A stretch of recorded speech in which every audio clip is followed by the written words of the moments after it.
dengan NIM 231041194. Nah, saya ini merupakan mahasiswa IAIN Kediri, Prodi Psikologi Islam.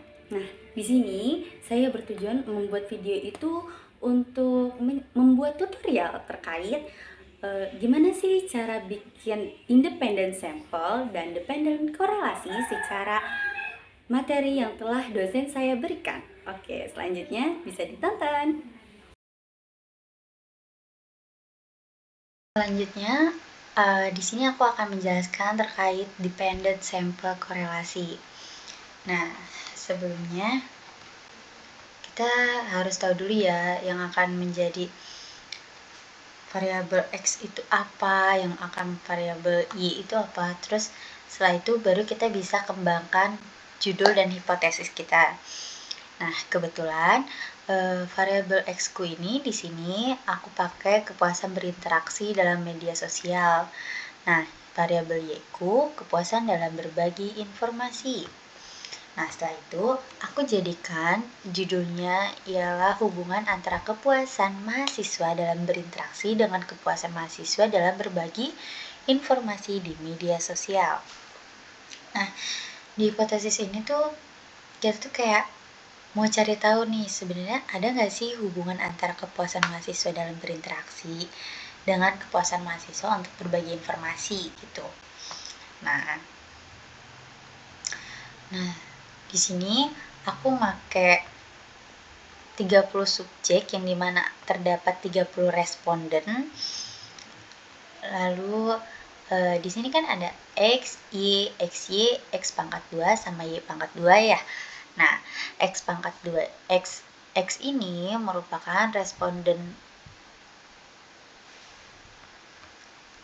dari sumber dari para subjekku dan Y. Begitupun juga Y. Nah, setelah itu keseluruhannya akan kita jumlahkan yang dimana biasa kita sebut sebagai sigma yang nantinya akan menghasilkan 391. Nah, 391 ini hasil dari mana sih? 391 merupakan hasil keseluruhan dari si X. Nah, selanjutnya kenapa bisa 144? Nah, 144 merupakan hasil dari X dikali Y. Jadi, 16 dikali 9. Nah, 16 kali 9 akan mendapatkan hasil 144. Nah, setelah itu sama seperti yang tadi, dia akan kita jumlahkan dan keseluruhannya akan menghasilkan 3251. Nah, selanjutnya ada X pangkat 2. X pangkat 2 itu gimana sih? Nah, X pangkat 2 merupakan hasil dari X dikali X. Jadi 16 dikali 16. Yang dimana akan menghasilkan 256. Begitupun selanjutnya 12 dikali 12 akan menghasilkan 144. 10 dikali 10 yang akan menghasilkan 100. Nah, setelah itu akan dijumlahkan sama seperti yang tadi yang akan menghasilkan 5197. Nah, hasil yang di bawah ini merupakan sigma, hasil keseluruhan dari yang ada di sini. Nah, selanjutnya Y pangkat 2. Y pangkat 2 merupakan hasil dari Y 9 dikali 2. Jadi 9 dikali 9 yang akan menghasilkan 81. Lalu 7 kali 7 yang akan menghasilkan 49. Nah, setelah itu kita akan membuat keterangan. N itu apa sih? N itu merupakan jumlah responden yang kita miliki. Nah, kebetulan jumlah respondenku kan di sini 30 ya. Nah, jadi yang aku ketik di sini merupakan 30. Nah, terus sigma dari X ku ini hasilnya 391, maka aku tulis di sini 391. Setelah itu sigma Y ku yang dimana 247. Terus setelah itu di sini kan sigma dari XY, maka aku tulis 3251. Begitupun selanjutnya. Nah, di sini kita mencari Y bar, X bar dan Y bar. Nah, X bar ini rumusnya itu sigma X, sigma si X ini dibagi N. N itu merupakan jumlah subjek. Nah, jadi 391 dibagi 30 yang akan menghasilkan 13,03.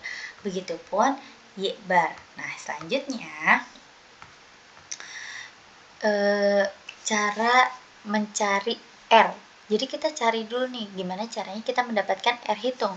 Nah, R hitung ini merupakan ini rumusnya. Nah, rumusnya itu N buka kurung sigma dari XY lalu dikurangin sigma X tutup kurung sama sigma Y lalu dibagi atau digaris.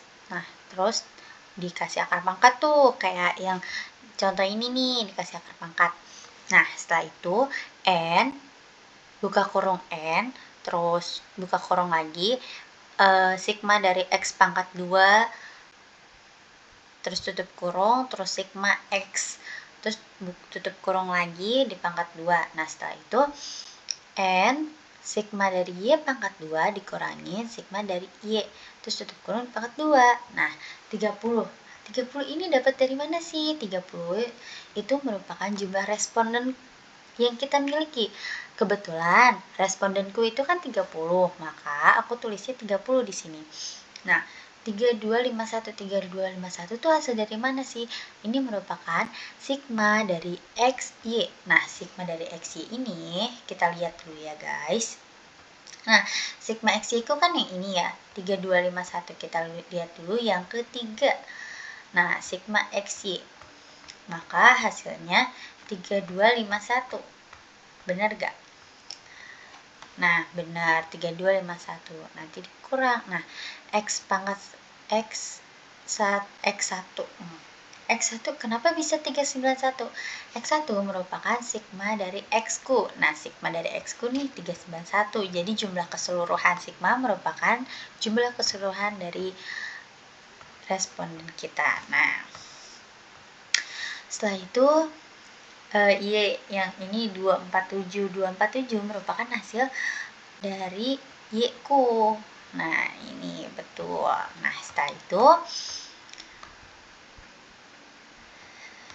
Setelah itu 30 dikali 3251 nih. Nah, 30 dikali 3251 itu akan menghasilkan 97 guys. 397.530. Nah, terus setelah itu 391 dikali 247. Nah, nanti hasilnya 96.577. Nah, terus setelah itu dikali nih 30, 5197 itu dikali. Nanti hasilnya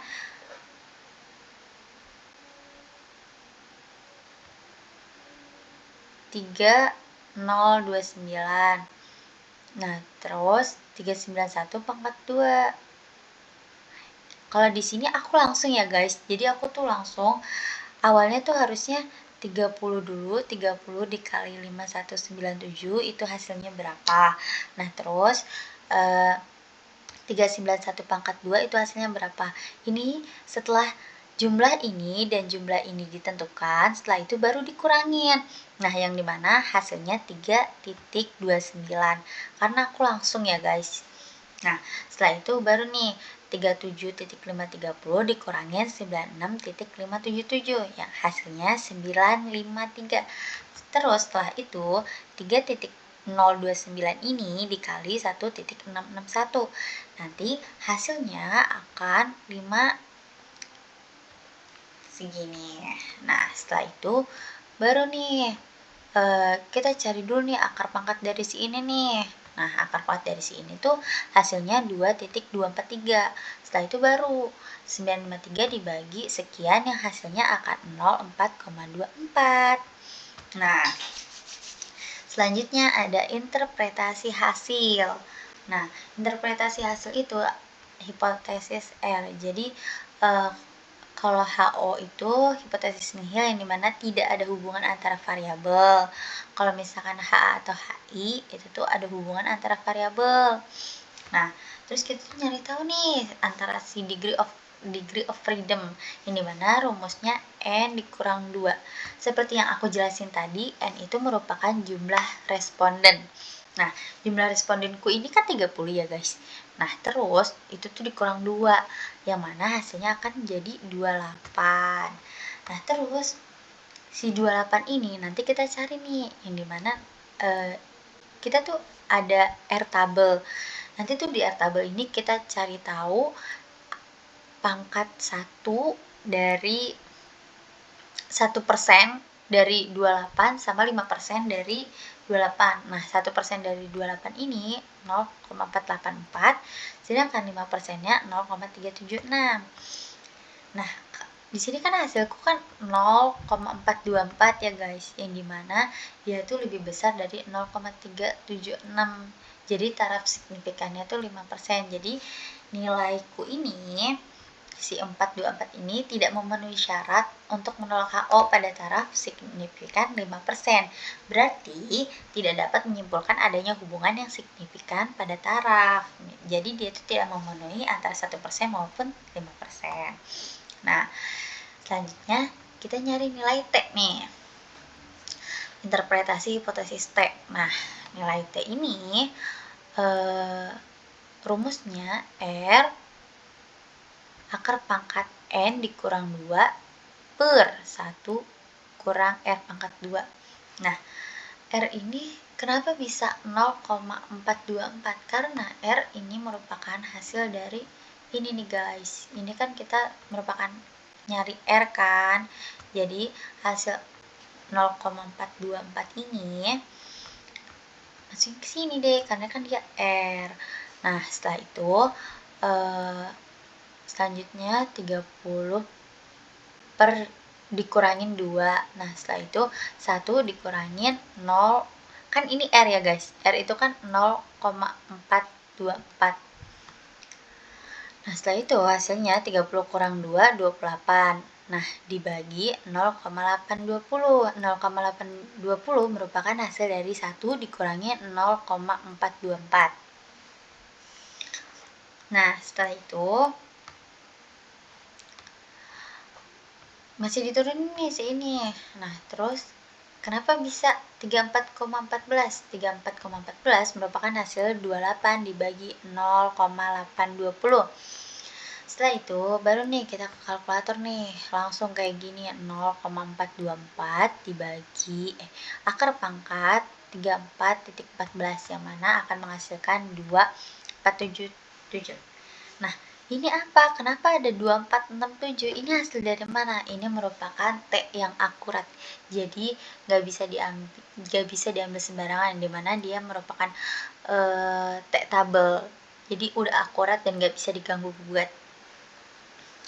Nah, selanjutnya ada sumbangan efektif atau koefisien determinasi, ini mana X lebih ke Y persen gitu. Jadi pengen tahu nih sebenarnya X ini tuh menyumbang berapa banyak sih ke si Y gitu. Nah, R pangkat 2 merupakan 0,424.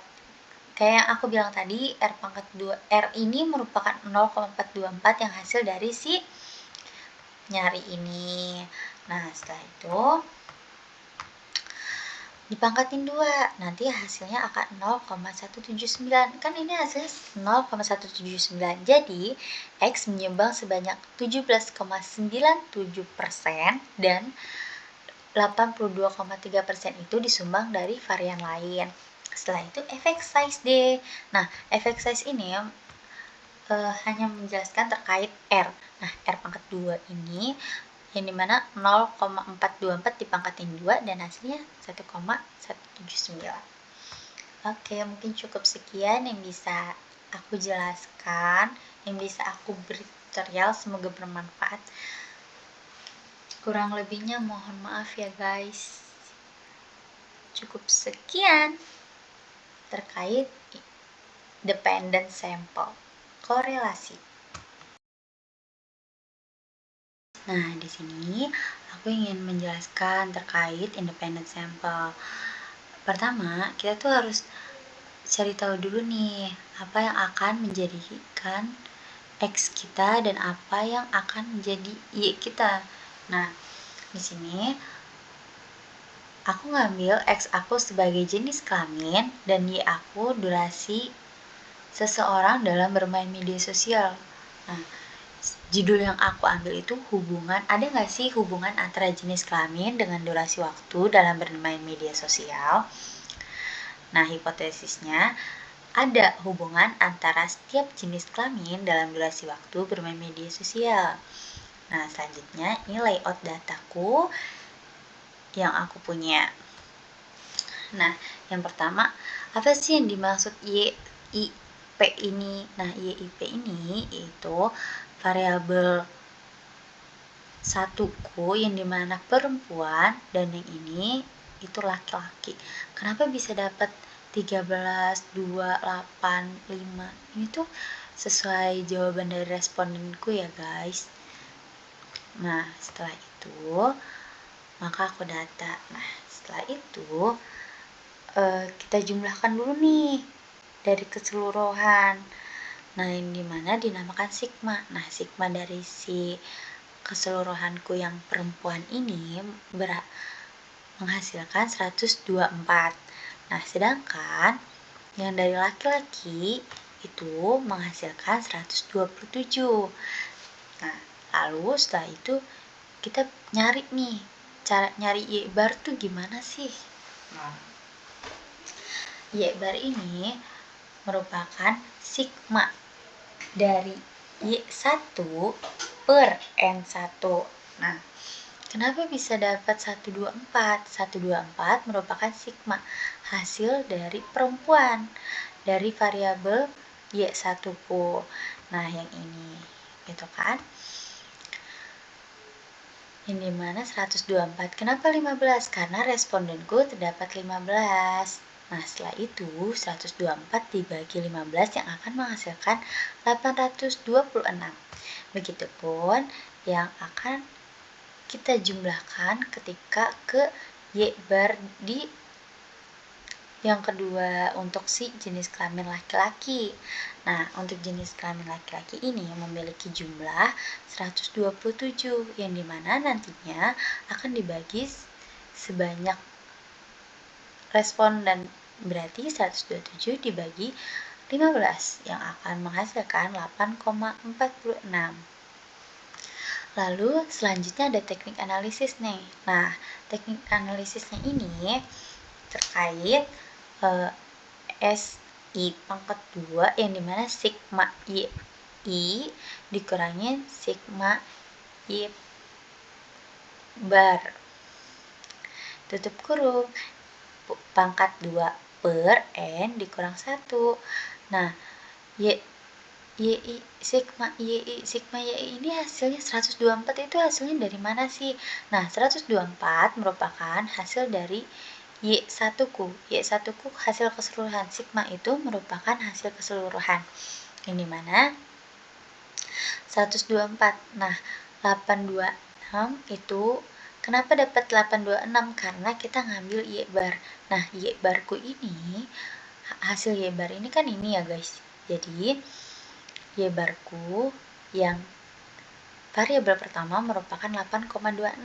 Jadi 124 dikurang 8,26. Nah, 15 ini dapat dari mana? Karena NN merupakan jumlah responden. Jumlah respondenku sebanyak 15. Lalu setelah itu akan ada 15 dikurang 1. Nah, kenapa nih hasilnya 115,74? Soalnya 124 dikurangi 8,26 yang akan menghasilkan 115,74. Nah, setelah itu dibagi 14. Kenapa dibagi 14? Karena 15 dikurangin 1. Nah, setelah itu 115,74 dikali 115,74 yang akan menghasilkan 13.395,74. Lalu dibagi 14. Nah, setelah itu 13.395,74 dibagi 14 akan menghasilkan 956,83. Nah, setelah itu akan setelah itu ini sama seperti yang di atas ya guys, cuma bedanya ini untuk perempuan dan ini untuk laki-laki, karena kan aku pakai jenis kelamin di sini ya. Nah, setelah itu kita nyari SP. Nah, nyari SP tuh gimana sih? Nah, SP ini merupakan N dikurangin 1, lalu SI pangkat 2, lalu N dikurangin 1 sama S2 pangkat 2. Nah, terus N ditambah N dikurangin 2. Nah, 15, yang dimana N itu merupakan hasil keseluruhan responden. Nah, keseluruhan respondenku kan 15 ya guys. Nah, 15 dikurangin 1. Nah, kenapa bisa dapat 13,395,74? Karena ini merupakan hasil dari 115,74 dipangkatin 2. Jadi akar pangkat dari hasilku yang ini gitu. Nah, lalu setelah itu ditambah 15 dikurangin 1. Nah, lalu 14.051,73 ini hasil dari mana? Hasil dari 118,54 pangkat 2. Nah, setelah itu dibagi 15 ditambah 15 dikurangin 2. Kenapa bisa 2? 2 itu merupakan rumus akurat guys, jadi gak bisa digonta-ganti. Nah, setelah itu 15 kurang 1 kan hasilnya 14. Nah, terus tetap diturunin 13.395,74, lalu tetap diturunin juga 15 kurang 1 yang akan menghasilkan 14. Nah, terus 15 tambah 15 itu kan 30, terus dikurangin 2. Nah, terus maka hasilnya di sini nih. 14 dikali 13.395,74 itu akan menghasilkan 187.540,36. Nah, setelah itu 14 dikali 14.051,73 yang akan menghasilkan 196.724,22. Nah, yang ini hasil dari 30 kurangin 2 akan menghasilkan 28. Nah, setelah itu hasil dari 187.540 ini ditambah 196.724 yang akan menghasilkan 384.264,58. Lalu per 28. Nah, diturunin nih. Nah, terus setelah itu kita bagi dulu 384.264,58 dibagi 28. Itu akan menghasilkan 13.723,73. Setelah itu kita cari akar pangkat dari 13.723,73 merupakan 117,14. Nah, selanjutnya ada Y aksen dikurangin Y aksen 1 dikurangin Y aksen 2. Nah, SP akar pangkat 1 kurang N ditambah 1 kurang N. Nah, kenapa bisa 117,14?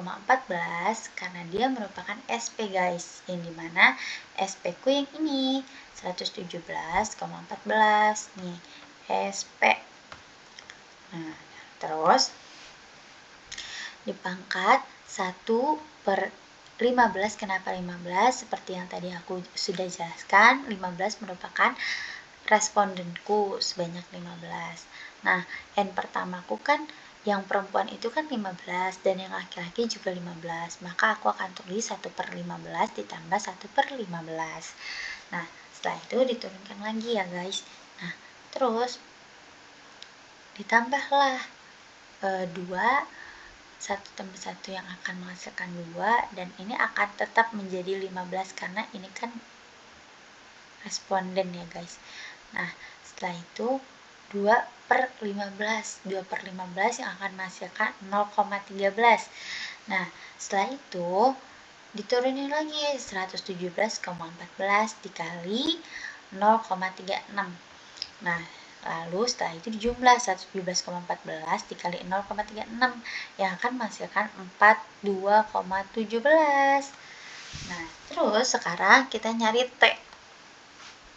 Nah, cara nyari T ini menggunakan Y bar 1 dikurangin Y bar 2 per aksen 1 SY aksen 1 dikurangin aksen 2. Dimana kenapa Y barnya bisa 8,26? Karena seperti yang di awal, Y bar itu merupakan ini nih guys. Jadi Y bar ini tuh ini 8,26 hasil dari ini. Nah, terus 8,26 dikurangin 8,46 karena tadi hasil Y barku yang jenis kelamin laki-laki itu jumlahnya 8,46. Nah, betul. Nah, setelah itu bagi, kenapa bisa dapat 956,83? Karena Y1 ya guys, Y1 aku itu yang ini.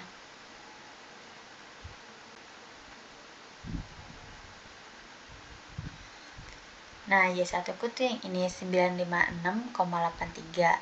Sedangkan Y2 ku ini 1.003,69. Nah, kan? Nah, setelah itu 8,26 dikurangi 8,46 akan menghasilkan min 0,2.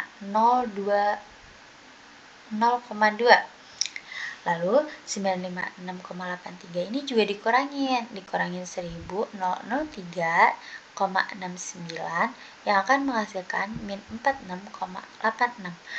Lalu setelah itu min 0,2 dibagi min 46,86 yang akan menghasilkan 0,00. Nah, setelah itu pembuktian nih, tingkat durasi bermain media sosial perempuan tuh lebih tinggi dari laki-laki. Nah, cara membuktikannya gimana? Kan tadi seperti si DF dulu ya guys. Nah, DF ini N1 ditambah N2 dikurangin 2 yang dimana 15 tambah 15 dikurang 28 yang akan menghasilkan keseluruhannya jadi 28. Nah, uji signifikansi 1% 0,01 T. Nah, T aku kan tadi keseluruhannya 0,00. Nih, ini kan 0,00 ya. Nah, sedangkan T tabel itu 2.467. Nanti aku sertakan ya guys, T tabel dan R tabelku setelah ini. Nah, lalu kesimpulannya 0,00 itu lebih kecil dari 1.701, begitupun 2,467. Jadi tidak ada perbedaan signifikan antara laki-laki dengan perempuan untuk kedua tingkat signifikasinya, yang dimana 1% dan 5%, karena nilai T hitung lebih kecil daripada T tabel pada kedua tingkat signifikasi tersebut. Nah, lalu ada efek size, yang dimana efek size itu nyari D itu Y bar 1 dikurangin Y bar 2. Nah, Y bar 1 tadi yang sudah aku jelaskan bahwa 8,26 dikurangi 8,46. Nah, SP ku, kenapa SP ku 117,14? Karena ini nih. Nah, ini SP ku 117,14. Jadi, terus dibagi 8,26 dikurangin 8,46 yang akan menghasilkan min 0,2, lalu dibagi 117,14. Setelah itu min 0,2 dibagi 117,14 yang akan menghasilkan 0,00. Oke, terima kasih guys. Mungkin cukup sekian terkait independent sample. Semoga bermanfaat dan semoga paham ya guys atas apa yang udah saya jelaskan. Kurang lebihnya mohon maaf.